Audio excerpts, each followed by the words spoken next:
Hi, everyone. I'm going to use my mum voice. It's time to be quiet, kids. We are just about ready to start. I think there's more chairs coming. Sorry, guys. I was told to work on 50% not turning up in Sydney. And I didn't, but I clearly didn't account for quite enough.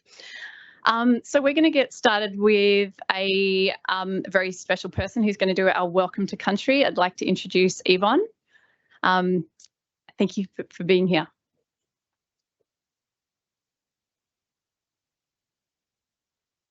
Good morning, ladies and gentlemen, sisters and brothers, gender neutral and gender fluid.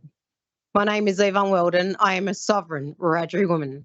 I come from Cowra here in New South Wales, from the waters of the Clare, which later became known as the Lachlan, and of the Murrumbidgee Rivers. I am a representative of the Metropolitan Local Aboriginal Land Council, who are the culture authority under the Aboriginal Land Rights Act for the land we are gathered.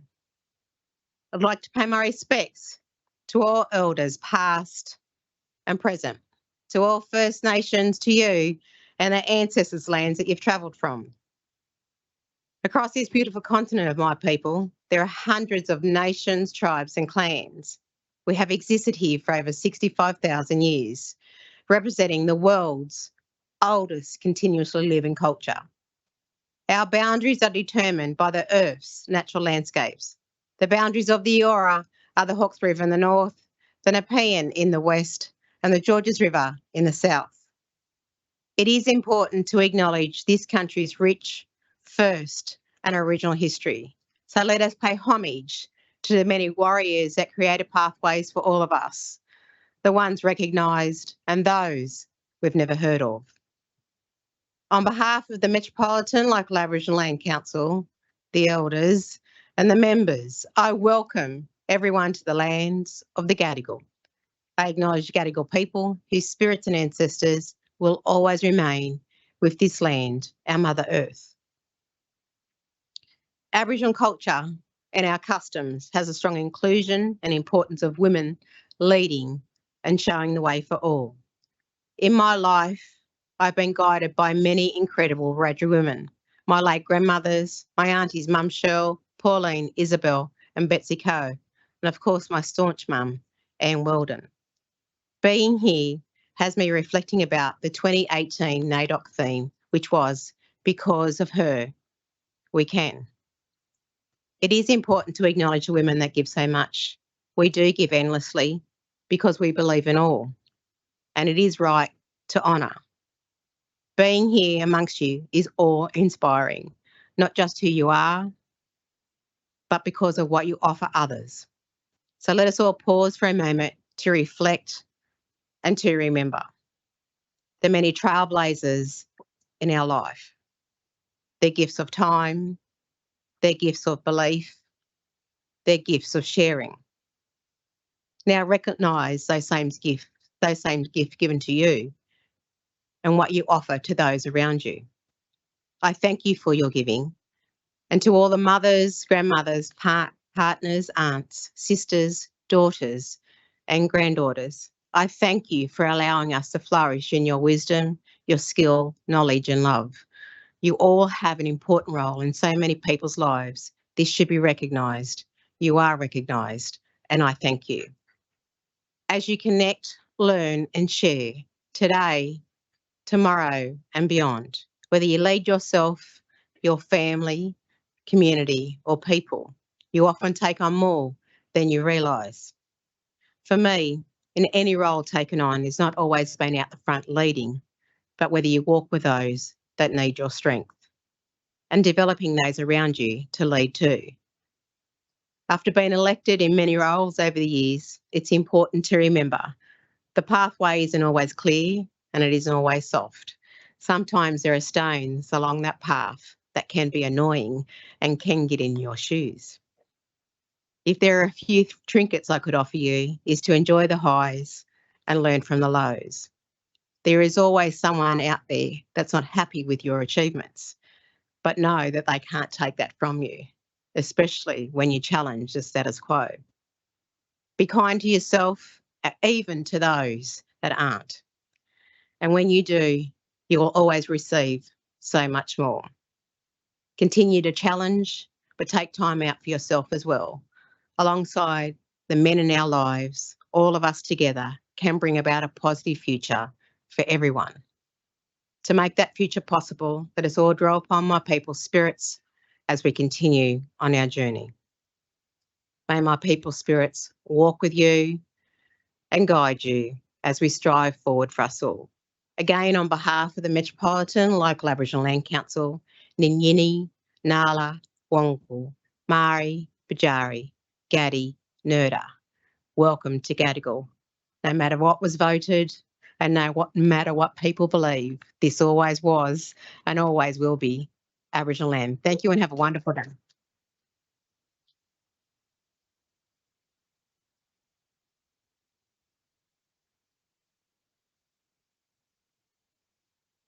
Thank you so much, Yvonne. We're super grateful to have you here. I want to acknowledge our 4 Aboriginal sisters who are in Grit, Cleone, and I hope I pronounced this correctly, Mullingyapa Barkinji, Jo and Fiona, who are both Wiradjuri, and Celeste, who is Darug. I'd also like to acknowledge any other First Nations women who are here today, including Michelle Matthews, who sits on our board. Grit is all about providing a platform for the voices of our sisters, and we would love you to hear from some of them in a short video entitled Listen to Her.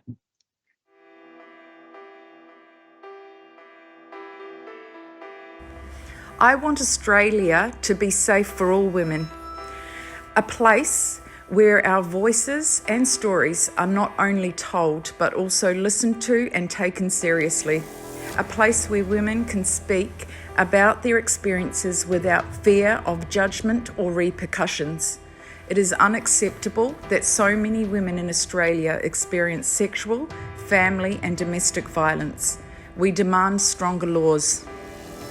I would love to see government financially support a mentorship program to give those living with disability high quality work and networking experiences within the creative industries. I want to see better employment pathways for migrant women. Government-funded programs for upskilling and recognizing overseas qualifications, education and experience would go a long way.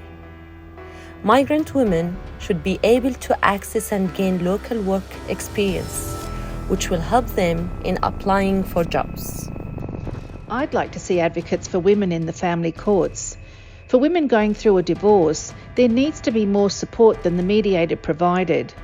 She needs assistance to ensure she is not left economically disadvantaged and without a base from which to rebuild her long-term economic security. We need radical change to break the cycle of social security dependence. The barriers in place are not allowing us to earn our way out. We live in a world where basic essentials are not affordable. Often there are daily choices to make between petrol to take the children to school or food for the day. There needs to be a different approach to general health and especially laws around food. We all deserve to have access to clean, fresh, organic and healthy food. This should not just be available to those who can afford it. There should also be efforts to educate communities starting from the young about nutrition. Change is needed to ensure women and children have their basic needs met immediately upon a relationship breakdown. A woman and her children must not find themselves homeless, without income or food, particularly when there are family assets. A process needs to be in place where a woman can make an immediate application to the court for her basic needs to be met: accommodation, food, transport and income. Once she and any children of the marriage or relationship are in a stable, safe situation, then the legal separation process can commence. For women escaping DFV, coercive control and abusive relationships, better legal support is needed for women to effectively navigate divorce, custody and property settlement. It's time all women were able to take control and have the support they need legally to move forward as quickly as possible. Legislation is required to prevent discriminatory lending practices by banks and mortgage brokers towards women. Banks need to develop home finance products tailored for women who are over 50, who are self-employed, who have a low income or may have no credit rating, but can demonstrate that they have an income equal to or above the annual Centrelink yearly income support level. They should have access to affordable housing finance. This is essential to ensure that these women are given the opportunity to purchase a home by putting a roof over their head and an asset for a long-term economic security in their hands. This will prevent older women becoming homeless. We need to be more inclusive towards neurodiverse women in the workplace and in self-employment. More research and education is key. Neurodiverse women can be gold nuggets in a workplace or running a business, but we still have a really long way to go, and not everyone receives the support they need to thrive in workplaces and in business. I want to see support for Aboriginal small businesses all year round, not just during NAIDOC and Reconciliation Week. We need to crack the market from being tokenistic to being there all the time in supporting Aboriginal and Torres Strait Islanders for 365 days of the year.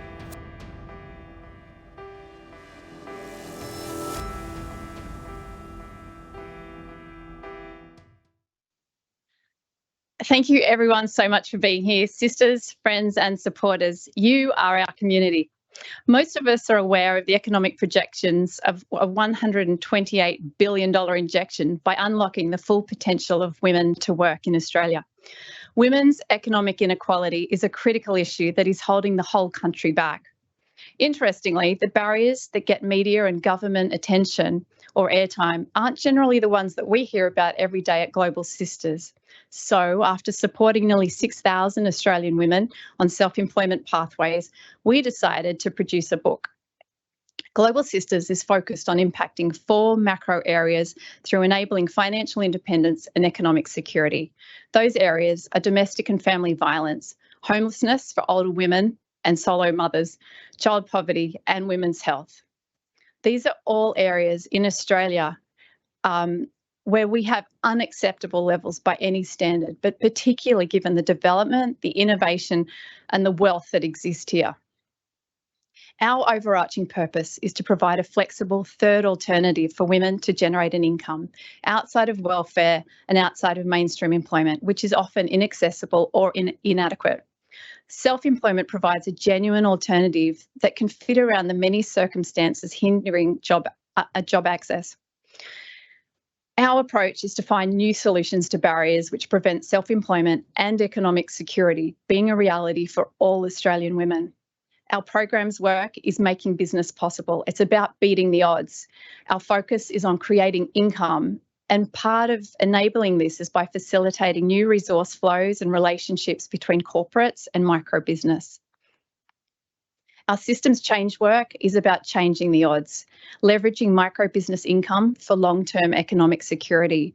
We are creating opportunity for women who are self-employed and on low incomes by elevating micro business to the status it deserves in our economy, where it actually equates to 89% of all businesses.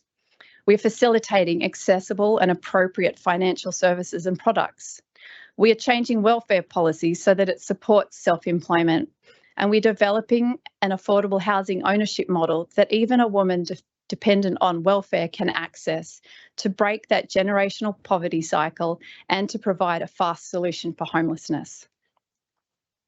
So, what is grit?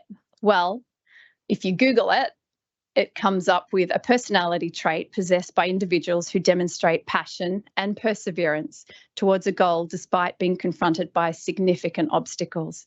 Resilience and courage are key. And these are what we see in the women in our community every day. Grit is a book sharing a compilation of life stories from 23 of our sisters in our beautiful community. We used to say our programs were 2 or 3 years, but now we've realised that Global Sisters is a community of support and many never leave. So one of our sisters who you might be lucky enough to meet today, Pakau, was one of our very first sisters, I'm pretty sure in 2011. The purpose of each story is to share a brief window into the lives of Australian women and the challenges faced by many every day. we aim to share real faces and names with powerful stories that are both extraordinary and yet all too common in the circumstances and barriers experienced to achieving economic security. Each story finishes with a call to action for change from the author, one that is based on lived experience. So why are we doing this? Well, through sharing stories, we can create change, and a book is harder to ignore than an email. It's more tangible, it has longevity and impact every time it's opened. Stories allow us to experience something that we may not otherwise, and they build social empathy.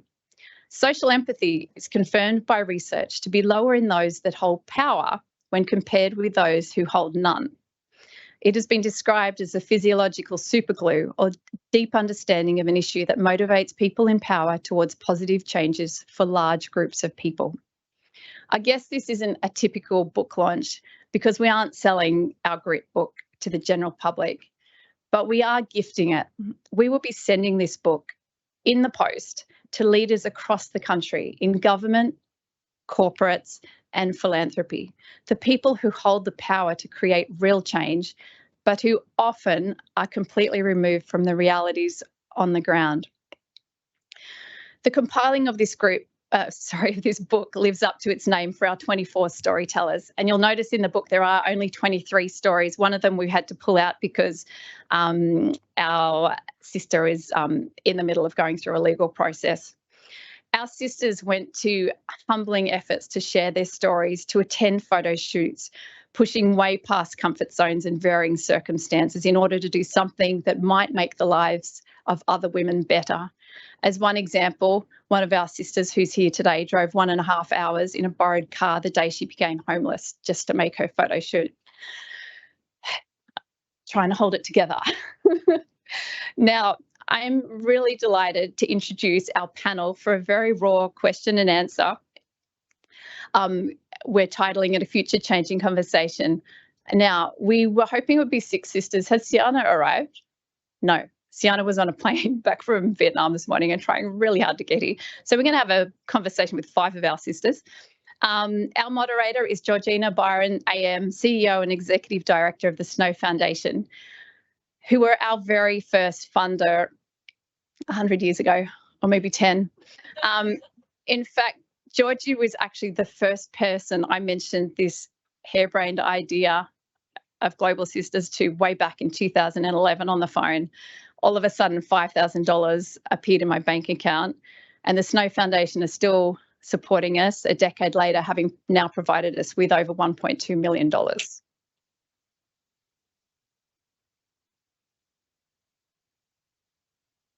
You can read about our incredible panel in the book, but Georgie will be speaking with, and ladies, would you like to come up?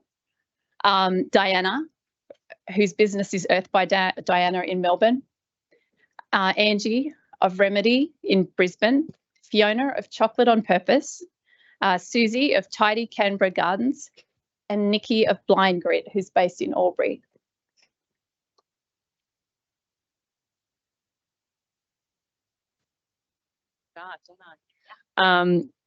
Gosh, it's brilliant to see so many people here because these incredible, powerful women here are going to tell you some serious stories, and just wait. But there's so much more in the Grit book. And as Mandy mentioned, by telling these stories, Global Sisters intends to not hope but make a shift in empathy for those in power and really ignite them to dismantle and reimagine systems and structures that promote gender equality. So thank you, ladies, for travelling all over to be here. Reading your stories over the last few days is a good reminder of the multiple barriers or stones or rocks in your shoes that, Yvonne, you mentioned, that you continue to face, and the strength that you have to overcome them. And these barriers are each different for each of you, but they do connect back to gender inequality in systems and structures. Each of you embodies the word grit, which we've outlined, courage, perseverance, passion, resilience, and facing some of life's most challenging obstacles. So what does grit mean to you? What's been the biggest challenge you've had to face when you've needed that grit? Perhaps we'll start with Diana. I chose the lucky chair. Well, thank you, by the way. And also, grit to me is about when you find these massive hurdles, it's about going round that hurdle. It's about finding ways, which then you're sort of like peeping round a corner as much as you can and thinking way out of your comfort zone, but have a need to have to do it for, so you don't become homeless, so you can get out of a situation that should never be happening in the first place. So yeah, it's really just a whole thing of a perspective of who you are and who you show that resilience, and you show everything that Mandy said, like the definition in the dictionary. But yeah, it's something that to me, I had to learn how to have that grit, and how to go around all the hurdles. So yeah, that's what grit is to me. You've got one. I think that grit is resilience on steroids. So resilience is a really important attribute in life, so that every time you knock down, you can get back up. But grit is something greater than that. And so as a Wiradjuri woman, if I look at Wiradjuri now come to a cosmology, where everything is interrelated, when I started thinking about grit, it was like, I think it's the greatest relational identity transformation, because nothing changes, it transforms. And so when you go through an experience, like for me, like my childhood and the armed hold-up that I was in and the ramifications of that, grit meant that my relationship to everything shifted, my identity transformed, and I'm not the same person before that experience. Yeah, and I've noticed the word need and problem solving. I think grit can often be quite a masculine word. It sounds like a really strong masculine word, but I've written down here that it takes clarity, focus, and problem solving and a win-win attitude. To me, it felt like a non-victim acceptance of your circumstance, and that idea that no one's going to do this for me and my children. I need to do it myself. And yeah, the problem solving around a need to get to that point. For me, I didn't realise I had grit until Mandy pointed it out. It was just taking one step at a time through whatever happened to me. But to me, grit is finding strength beyond what you knew, and realising that no matter what happens, you've got two people who are relying on you, and you have to find a way through. It's going to bed each night knowing that tomorrow morning probably won't be any better, but you know that you'll get through it somehow. And if change is going to happen, then it's got to come from me and women like me to stand up. Yes, Susie. Holy smoke. Well, I've just written a little story here, so I'm just going to read it. I feel like I never really have quite fitted into society. I chose a career that was originally dominated by men. I've had to accept that in the past, that as a woman, the general public has preferred to engage a man to do the job rather than a woman in my trade.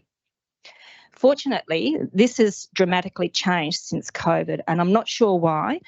It might be because there's a severe lack of tradesmen, or it might be because society has become more accepting of women, where in the past they have only been for men. The longer you live, the more challenges one faces. Life is fluid. Challenges come and go. Rise up from every challenge that life presents you, and you will become stronger each challenge that you face. Coming with an maturity, I set my price and I stick to it, and I don't drop my rate because I'm a woman like I did in my 20s when I was also operating a landscape gardening business. I stand tall and confident, and I take note of my intuition when dealing with people and money. When you're an older woman who has been independent for a long time, it's extremely hard to ask for help.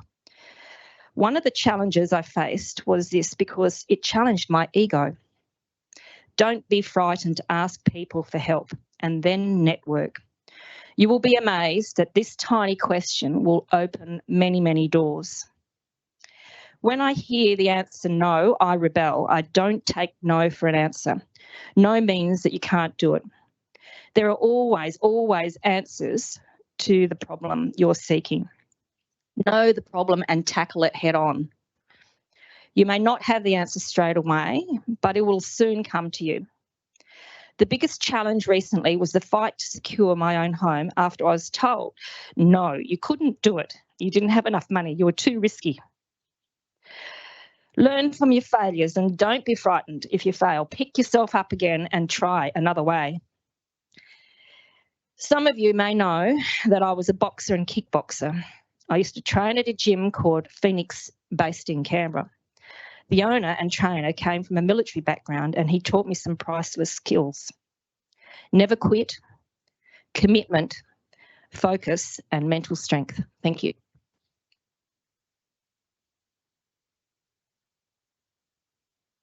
Thanks, Susie.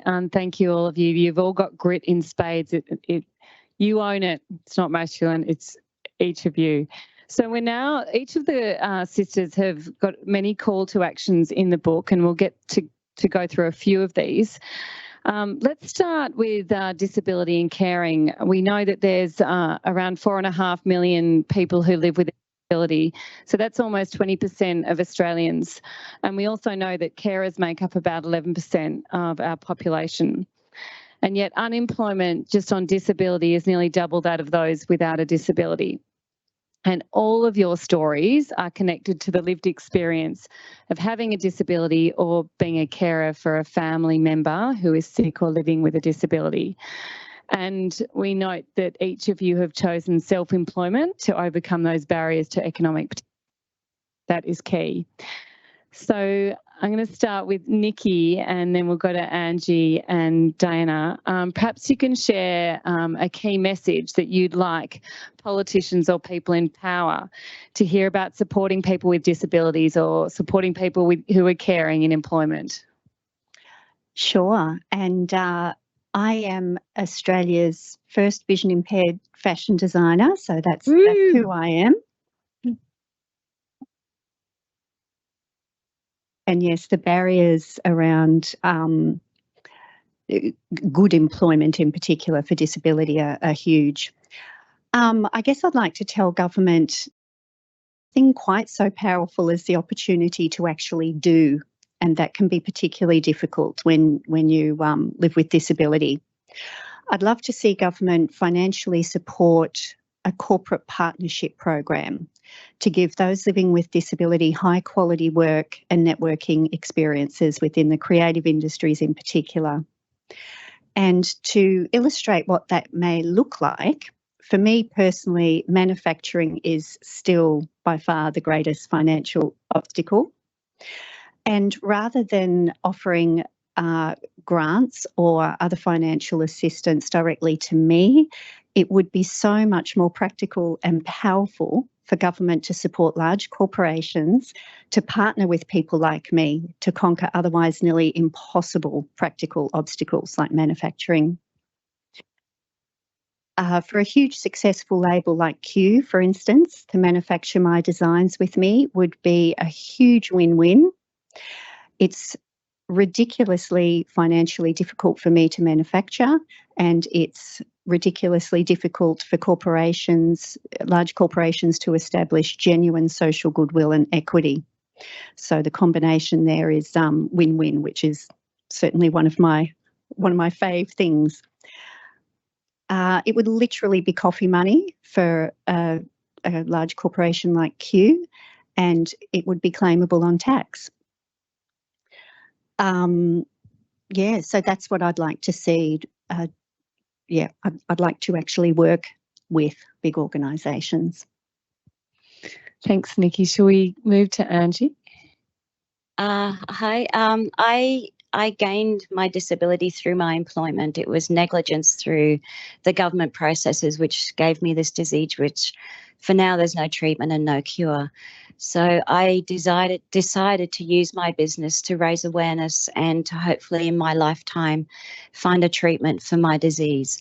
The barriers at the moment to me being on the disability pension with 2 children, if I earn a certain amount of money, they will cut my pay. They won't give me any warning beforehand. They will just stop my pay, which means that my rent won't get paid that week.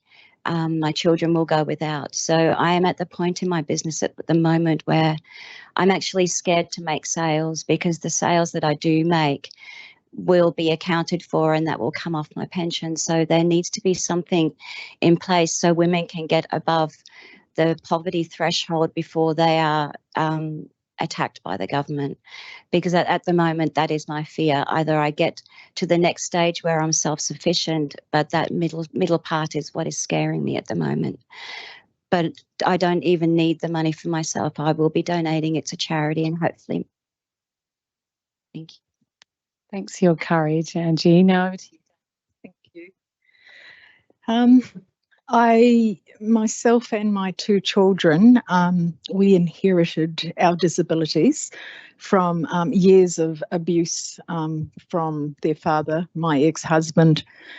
So we, sadly now we suffer from many, mental disorders, and also sadly, my daughter, she now suffers from Crohn's syndrome, and I have cancer and have had cancer before.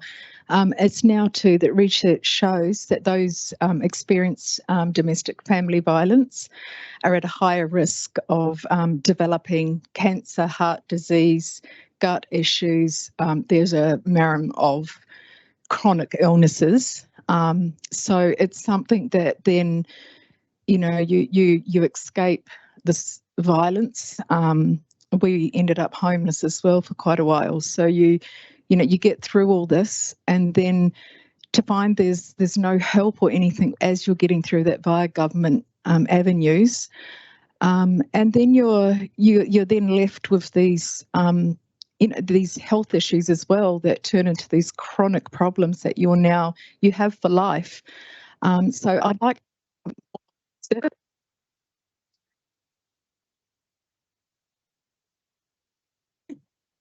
more research. It's gone back on. Going into the just to working out and getting more more up to date. What's happening here, and I think that we need the policy change within that and system change as well. As we all know, if we all weren't up here and saying what we're doing and speaking from the heart, things won't change. Thanks, Diana. And you've got a pretty massive story behind this domestic family violence, decades of it.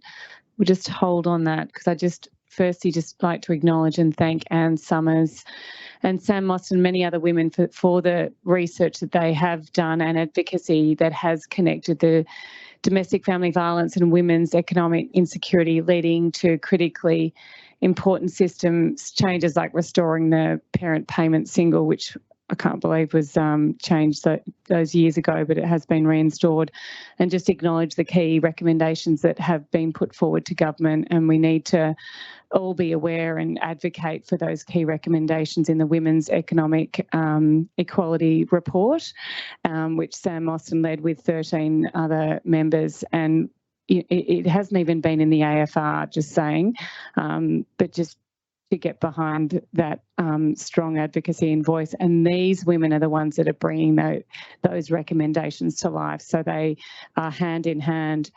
But many of the sisters in the 23 stories are survivors of domestic family violence. They've got incredible testimonials in there. And many, though, are unable to tell their stories because they've got to be tight-lipped for legal constraints, because they're going to be hunted down for many reasons. And Diana, you just touched a little bit there that you're here against all odds, let alone the fact that you're going through treatment. You pushed the days out for that. Thank you.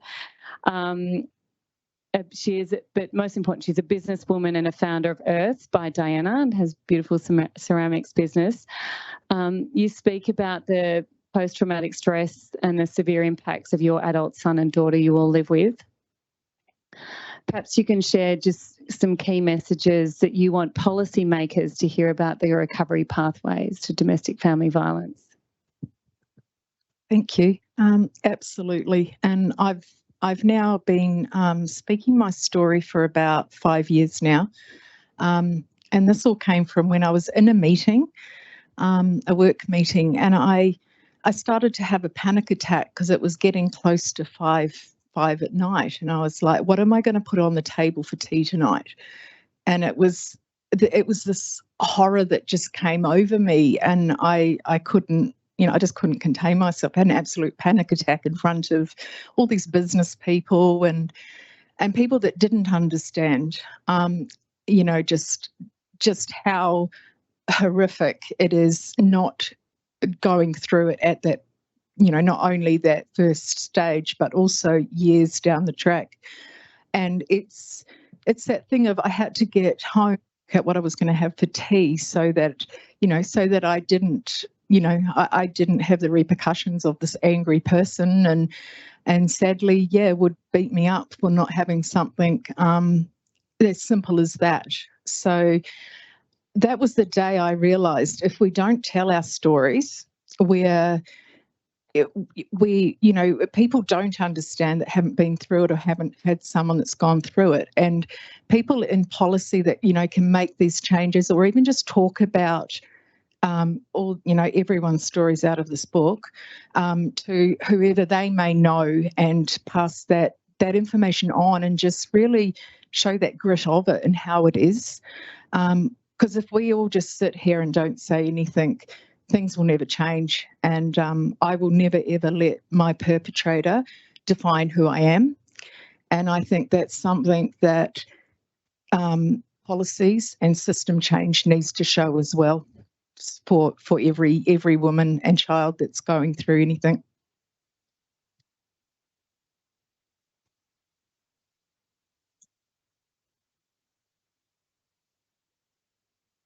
Thanks, Diana. I know you've said it a few times, every time it's hard.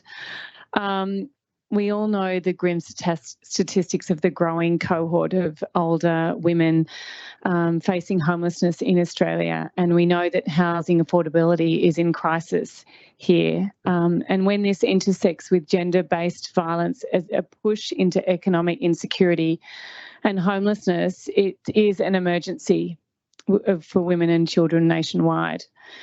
So when governments, when the financial sector and when housing providers develop policies and take actions, it's critical that they understand the true reality of trying to afford a rental property and having access to housing finance when receiving government benefits or on a low income. So these lived experiences must inform the thinking and the policies and responses to this crisis. So Susie, Angie, Fiona, and you all have important perspectives, and we'd love to hear. Let's start with Fiona, with you.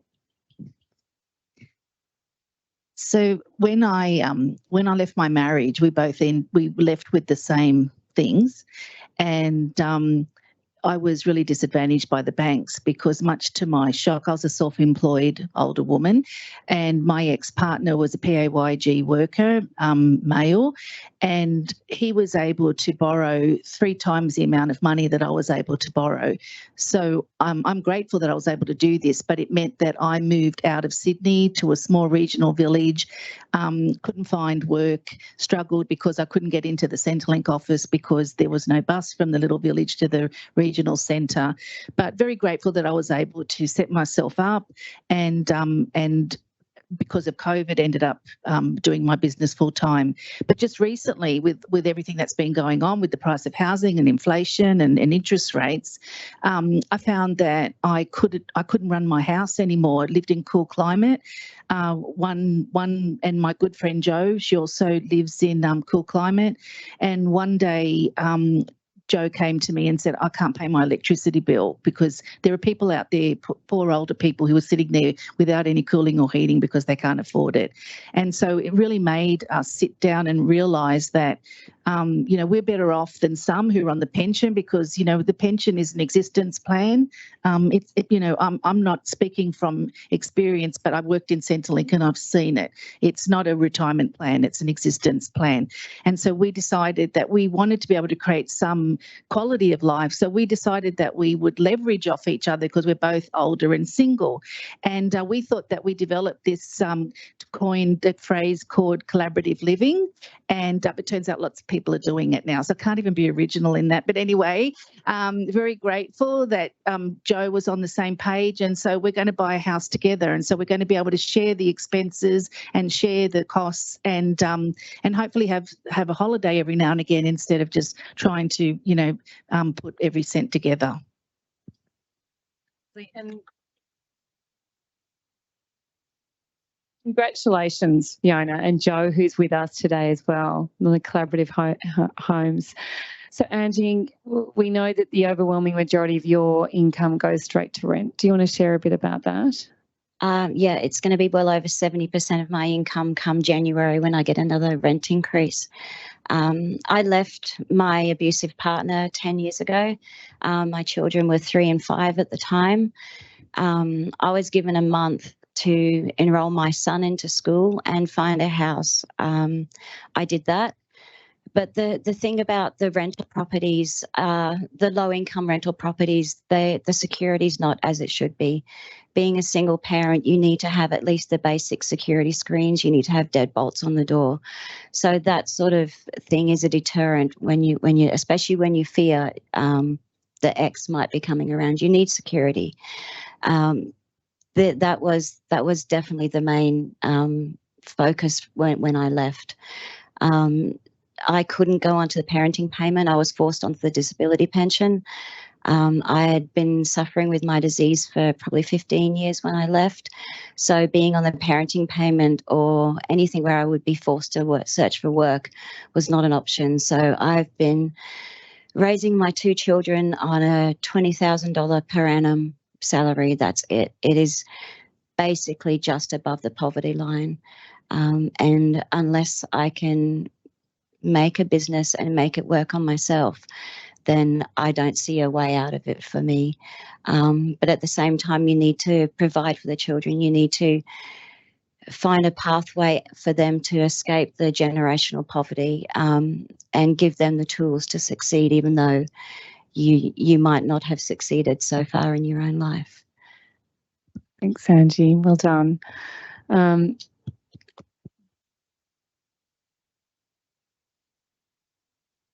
Susie, let's move to you. I know you've got lots of examples. Take your time, go through it. Yeah, cheers. Well, one link is a central intake for the homeless in the ACT. And to qualify for somewhere to live, you need to have evidence from Centrelink, your employer, your tax returns, and 6 months of bank statements. If you've got savings, you'll have to find your own private rental accommodation. Domestic violence takes priority and they will broker to find you a hotel to live in short term, but otherwise you'll be waiting up to 6 months or more to find for them to find you some accommodation. Addressing some of the problems here in the ACT, the government needs to step up. They need to provide grants and funding to associations. For example, YMCA has affordable housing for those over 55 called The Next Door. But currently there are only 2 homes. One home accommodates 5 people and the other home accommodates 8 people. That's a total of 13 people. They each have their own rooms and they share facilities. And there's almost 500,000 people that live in the ACT. Incentives to landholders who have houses sitting vacant to sign up to rent their homes to this cohort of women that meet certain criteria and for homelessness. Landholders could then be waived land tax and or discounted capital gains tax for every year they rent their home to a woman over 55 who have met the criteria of homelessness or hardship, and that could be a solution. The same could go for the 1 and 2 bedroom units, and this would be ideal because a lot of elderly women or mature women are pretty well set in their ways. Women who are on rent assistance, they are a drain on society. They cost society money. The government could reintroduce rent to buy scheme, which was run in the ACT for many, many years, and it was very successful. Low interest loans could be made available to low-income earners or women over 50 to purchase their own home. And these women, even though they're not going to live long enough or be in the workforce long enough to pay off their home, they wouldn't be a burden on society because we wouldn't be supporting them on rent assistance. And the equity would then be carried over to the family when they pass away, or the property could be sold to pay for their aged care. And this would also be a win-win for the government because the government then wouldn't be subsidising these people in aged care. Real estate agents could be brought on board and they could be incentivised by the government to sign up to help to find these women affordable homes. And pamphlets could be then designed and made to hand out to these women because a lot of these women may not have be able to afford, their phone. They might not have a computer or be able to afford the internet. They need something that's hard and tactile. Centrelink needs to have a central designated specialised hub to help these women, and literature needs to be not so complicated because there's so many hoops to jump through, and a person who's already in stress, who's already stressed out, it can't decipher the literature that a lot of these people, that's been produced. It needs to be simple and easy with diagrams and pictures. And the last sort of solution that I sort of was thinking about that in the ACT government, I'm not sure about other states, but the government purchased back land of these houses that have been demolished that had asbestos. And this vacant land, instead of being sold back to those that are fairly affluent, that they could build houses like 1, 2, 3, 4 townhouses on and provide cheap rental for these people. Thank you.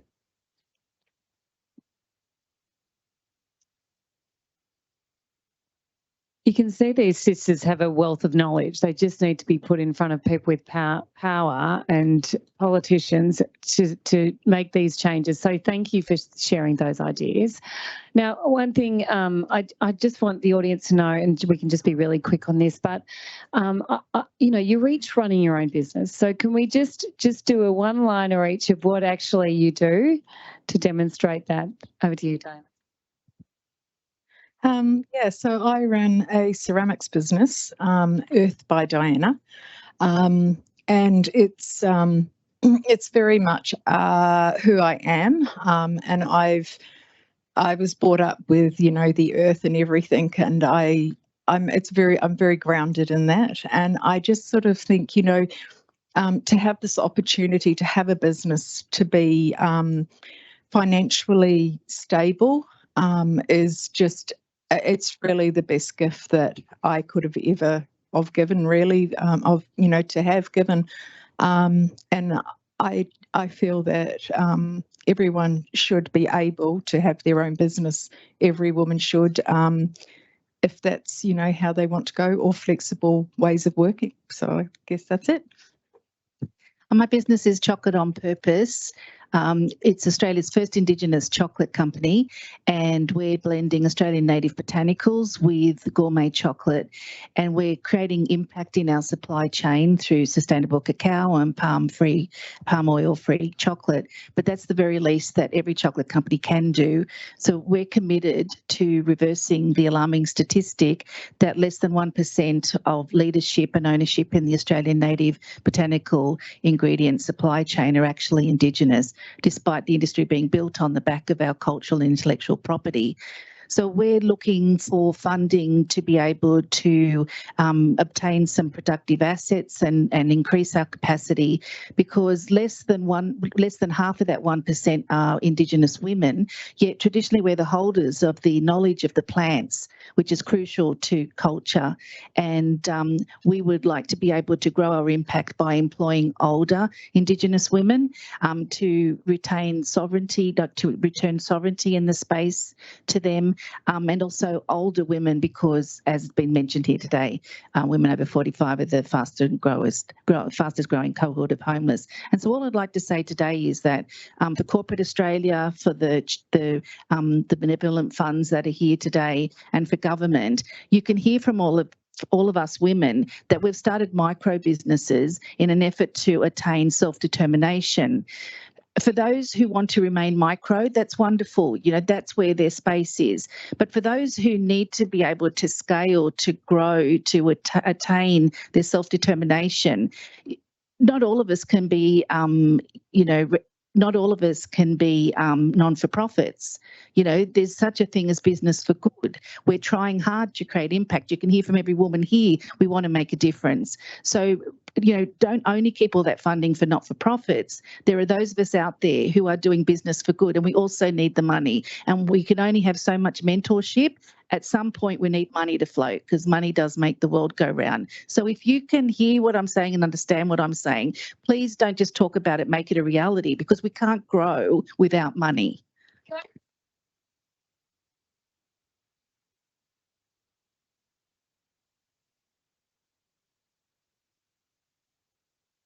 Let's go for that. Tom Cruise, show me the money. Nice. How do I follow that? I'm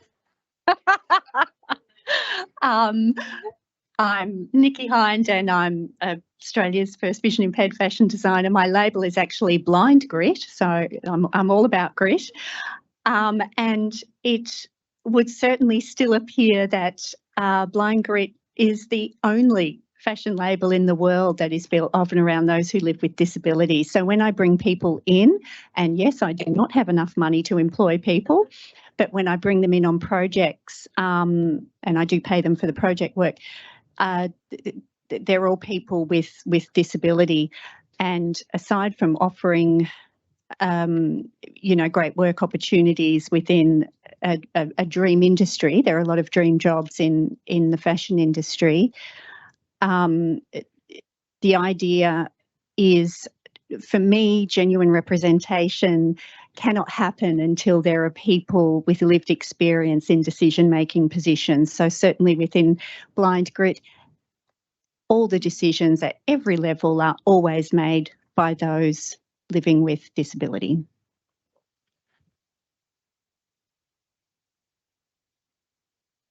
My business is Remedy. I design and hand make a range of wearable heat pads, hot or cold pads. I've fixed a product in the market, which I'm realising is why I'm having so much trouble, because the market is tainted. My product is designed to help people who live in pain, but also to donate profits back to research and hopefully one day find a treatment or cure. Because along the journey I've been in business, I've also lost many friends to this disease, and they have died without any hope of a cure, without any hope of any sort of relief. So this is the legacy that I want my business to leave. Thank you. Thank you.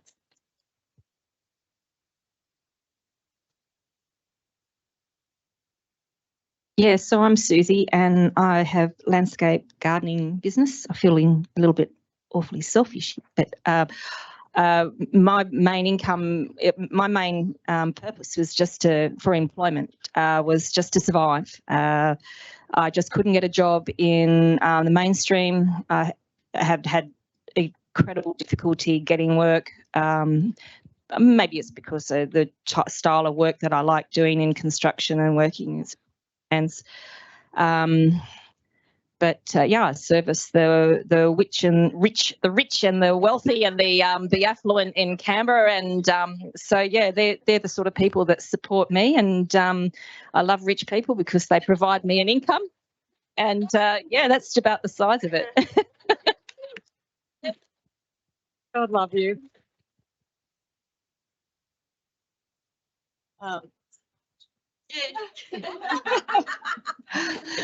Well, we wanted to give you a flavour for who these sisters were at the beginning and what they've been through, but also the power that they really own these businesses and are really creating change with what they're doing. So we just wanted to demonstrate all of that. And there's a lot more about the sharing the stories, but and we know that there is a personal cost in sharing your stories, and some of you are speaking more publicly now because you can. So all appreciation to all of you. But I thought it would be nice to finish with a key message or a key takeaway or a call to action for the audience of what you'd like to share at the end.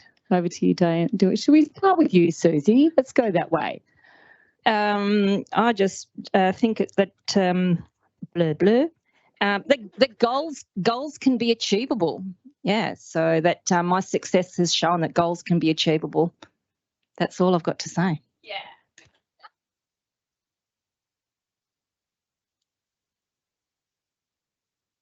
A call to action, something practical, reinstate the school kids bonus.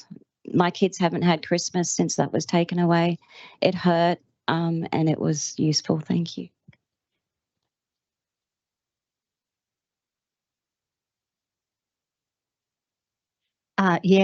Practical things.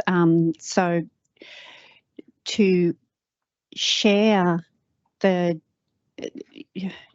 ability to do things like manufacturing, to share that around. So, yeah, give a girl a fish and she'll eat for a day. Give her access to Q's manufacturing chain and she'll make you all a beautiful dress.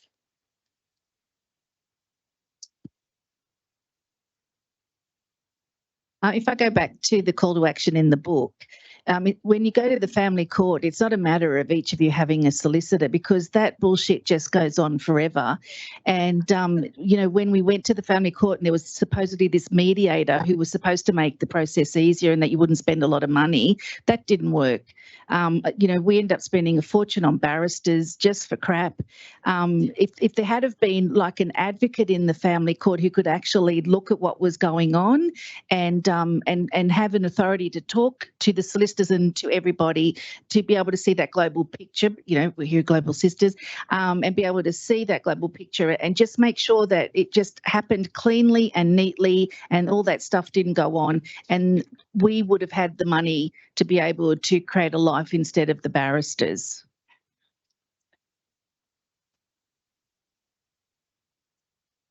I just want to say now is the time. There's no better time than now to make policy changes, system changes, and talk to people that can make changes. We've got, amazing stories in this book from everyone, all these powerful women, and I think they deserve, and every woman deserves, things to change and change now.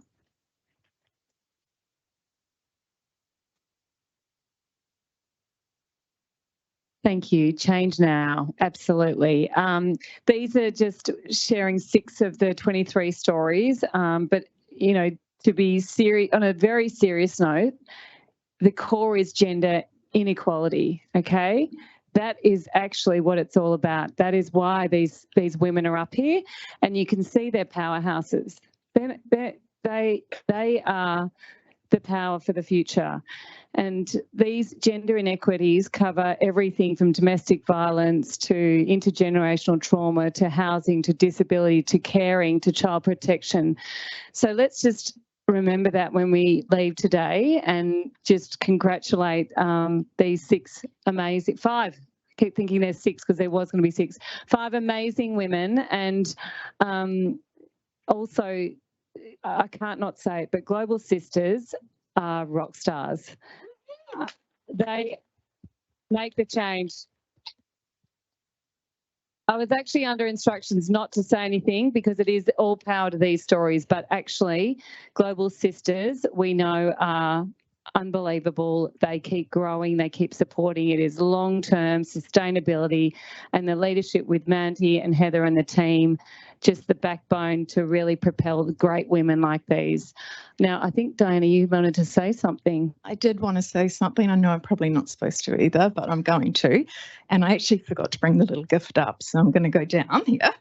I just want to say to Global Sisters and to Mandy, I could not see a way out of poverty. And I just want to say a big thank you. And sorry, I didn't want to do that. And it is really, really special just to be able to see a way out of poverty and know that the future can be a lot brighter. And that, I think it's just we need more people like Mandy and his and Global Sisters. It's just really important. And thank you.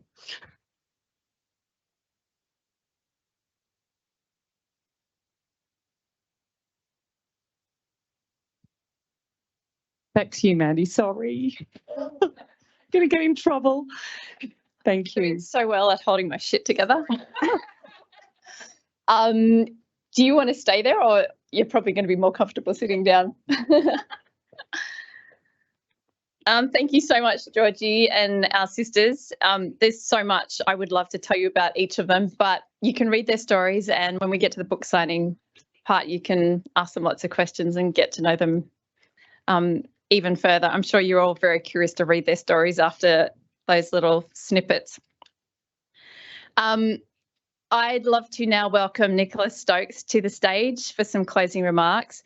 Nicola is the General Manager of the AMP Foundation, who we are incredibly grateful to have had as a long-term partner. Initially for our program's work, and now as we work on some significant systems change projects around welfare policy. AMP Foundation recently awarded us $1 million, and I got this enormous check, which is still at home to prove it.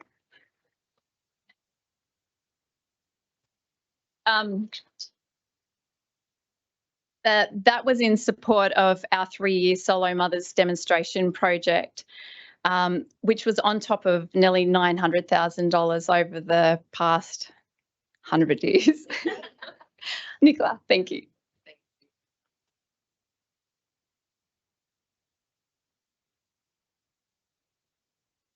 Thank you very much, Mandy, and thank you everyone for being here. What an uplifting way to start the day. The stories are so heartfelt. And AMP Foundation is just so humbly proud to be able to host you all here today in this lovely AMP building. I just want to talk a little bit about AMP because not everyone remembers. It was set up in 1848 by 3 philanthropists for the benefit of women and children whose men went to war and didn't come back. AMP then went further into the terrible, the short lives that men had in the Industrial Revolution and in agriculture. And he did some really, really clever things. Worked with the federal government to pass the AMP Societies Act, which meant that when a woman owned a policy in AMP, her husband couldn't sell it to settle his gambling debts.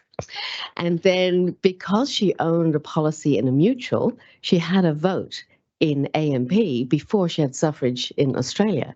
So there's a lovely, lovely history on AMP and why it's really important, and we're so privileged to host you all here today. So our Tomorrow Makers program in 2023 also has a funding stream specifically for female-led businesses to try and pay sort of respect and homage to our heritage and our origin story.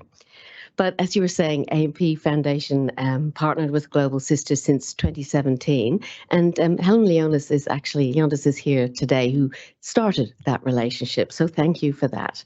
Initially, it was supporting the direct work to help women become self-employed micro business, and now we're working on that systems change work with you, which is so incredibly important. It addresses the policies, the structures, the biases, and the discrimination that hold women back. So earlier this year, we were having a conversation, Mandy and Heather and myself, just around grit and discussing how important it is that the lived experiences of sisters is understood by people in power. People such as those in consulting firms who actually work on the projects that inform policy, the politicians and the public servants themselves who create and then legislate those policies, banks and financial institutions who are developing products and services, companies that make procurement decisions, and of course the media and the stories that they tell. So that's when I just said, well, maybe we could play a small part and host the book launch to ensure that these women's stories are actually heard and make it into the hands of the people with power and influence. And here we are today. So I was talking with Heather and people who have economic security, women, we may have a nebulous awareness that actually each of us are just a few unimaginable changes in our life circumstances away from financial vulnerability. It can be the death of a spouse, an illness, discrimination in the job market. But when all these circumstances actually intersect with gender inequality, there's a devastating impact on women's economic security. So this book, I think it is documenting the lives of 23 Australian women with diverse backgrounds who have faced and overcome the most horrific circumstances, and in some cases are still working through that. Also, in addition to the stories, for me, it signposts what we need to do to help right now and how we can stop this from continuing. So thank you so much for all the time and effort and energy spent putting this together, because there has been an emotional and a personal cost in telling the stories. And we're really grateful to the sisters who have courageously helped us understand their experience. And I like to think that their courage comes from knowing that their stories will challenge our assumptions, will deepen our understanding and create empathy, all of which are critical to changing gender inequality in our society's systems and our structures. So each sister in the book has called on us to act, and hearing more about that this morning was wonderful. They've given us real resolutions based on real lived experience. So how do we create novel solutions for home ownership for every woman? That legal reform takes place so that survivors of domestic and family violence and sexual assault can speak out with confidence, and welfare reform to break the cycle of social security dependence. Now, in that concept of acting, AMP and AMP Foundation would like to take another small step to act. And through our purpose of helping people create their tomorrow, we want to partner further with Global Sisters in 2024, because in the area that we know and understand, and that's to help more women participate in the Global Sisters Financial Pathways program to enable you to move more into those social enterprise and business for good space. So we're really grateful to the 23 sisters of sharing their life-changing stories, and we invite everyone to obviously stay a little bit more this morning and meet more of these women and have life-changing conversations right here and right now. So I thank you all for being here this morning. And Mandy, I'll hand back to you. Tell us what happens next. Thank you.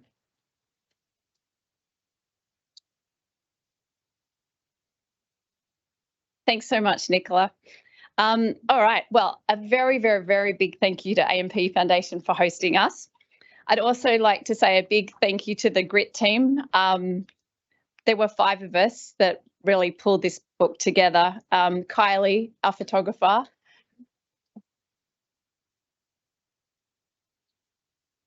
I should say, the other 4 women have all been involved with Global Sisters for as long as I can remember. All the beautiful imagery that you see is by Kylie. Kirsty, our designer, who's come up from Melbourne to be with us. Again, Kirsty's the one that's responsible for everything, always looking beautiful. And then Jane and Daisy, who did the epic editing, and it was epic. It's been ridiculous. Thank you so much.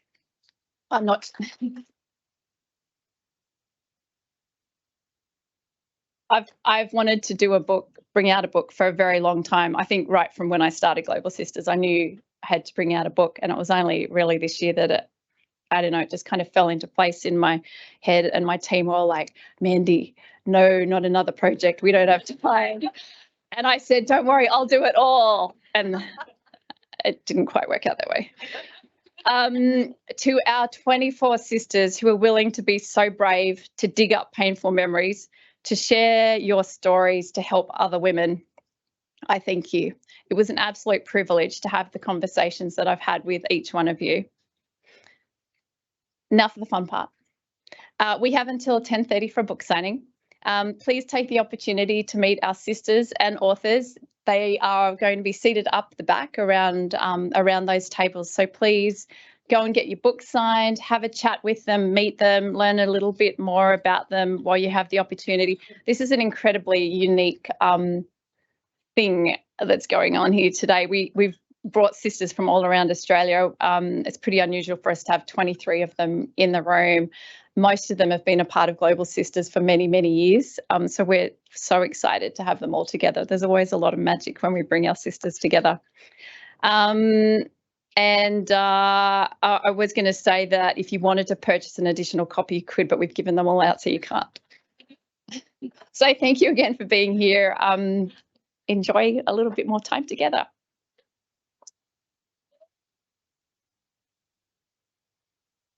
Wait up, sorry, just a plug. Christmas shopping. We have an amazing marketplace selling products from sisters left, right and centre. There's postcards around. This was funded by the Snow Foundation, by the way. Or just Google Global Sisters Marketplace, but please buy some of your gifts on there. There's beautiful things. They're all handmade by incredible women, and every purchase, I can guarantee someone's going, yay. Thank you.